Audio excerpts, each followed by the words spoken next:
Have you ever felt like you're stuck on a loop?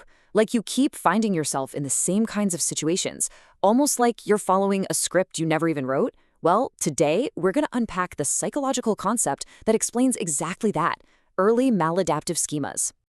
So let's just dive right in with the big question, the one I think we've all asked ourselves at some point. Why do we get stuck in these same self-defeating loops? In our relationships, our careers, or even just in the way we see ourselves?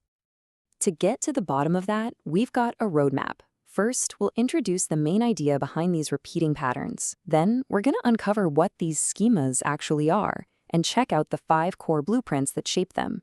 After that, we'll dig into the science and finally, see how this all plays out in the real world. All right, so first up, let's get a handle on this powerful idea that explains why these patterns can feel so impossible to escape. The reason we get stuck often lies in this really powerful psychological framework. It basically says that our experiences from way back when, in our childhood, create this kind of mental map. And we use that map to navigate our adult world, most of the time without even knowing we're doing it.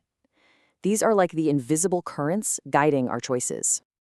So this brings us to the real heart of our explainer. It's time to uncover what psychologists call schemas. So what in the world are they, and where do they even come from? Okay, so the official term is early maladaptive schemas. Let's break that down. They're described as pervasive themes, which just means they show up everywhere, in all parts of our lives. And the key thing is they tend to form when our core emotional needs as kids, the need for safety, for empathy, for acceptance, weren't fully met. They become automatic. Probably the best way to think about a schema is like looking at the world through a cracked lens. It distorts everything you see, yourself, other people, the future, but it feels completely real because it's the only lens you've ever had. Another great way to put it is an emotional blueprint. It's the unconscious plan you're using to build your entire life.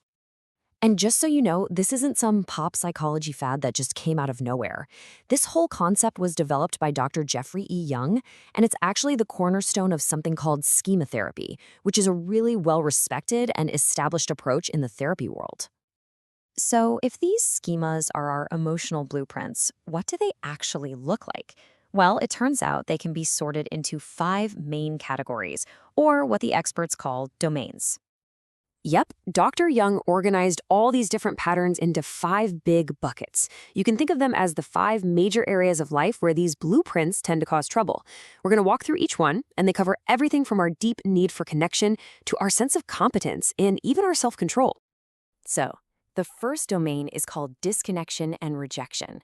This blueprint is built on a really deep-seated fear, a fear that your fundamental needs for stable, loving, and accepting relationships are just not going to be met. It's that nagging feeling that no matter what, you're gonna end up alone. Next up, we have impaired autonomy and performance. This blueprint creates that nagging inner voice that tells you just can't handle life on your own. It's the belief that you're destined to fail or that you just aren't competent enough to make it. Domain number 3 is impaired limits. This one is all about struggling with self-control and personal responsibility. This might look like having a really hard time sticking with long-term goals, or maybe having trouble respecting the boundaries of other people. And number 4 is other-directedness. This is the classic people-pleasing pattern. It's when you're so focused on what everyone else needs and feels that you completely lose touch with what you actually want, usually because you're trying to get approval or just avoid any kind of conflict. And finally, we have number 5, overvigilance and inhibition. This blueprint is all about bottling up your true feelings.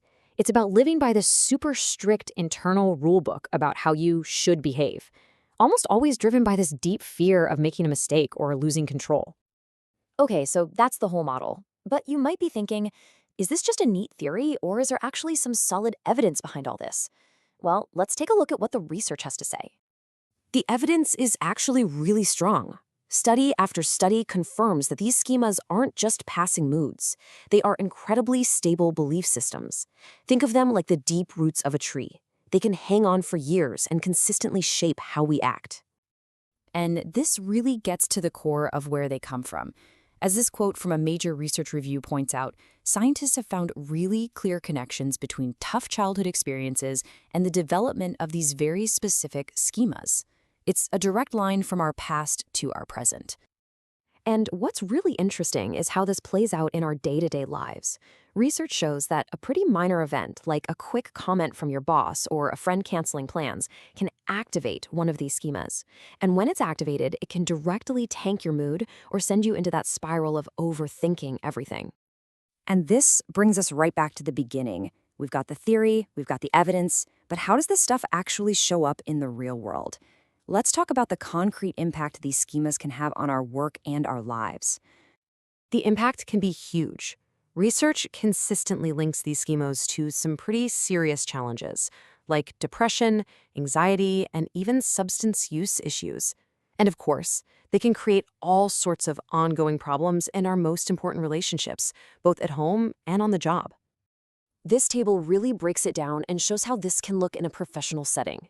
Let's say you get some constructive feedback. If you have a defectiveness schema, it can get activated. And when that happens, you don't hear helpful advice. Your brain just hears, I'm a total failure. And what's the result? You might get defensive or just start avoiding feedback altogether. Or another one, a high workload triggers an unrelenting standard schema. The result isn't just you working hard, it's a direct path to total burnout.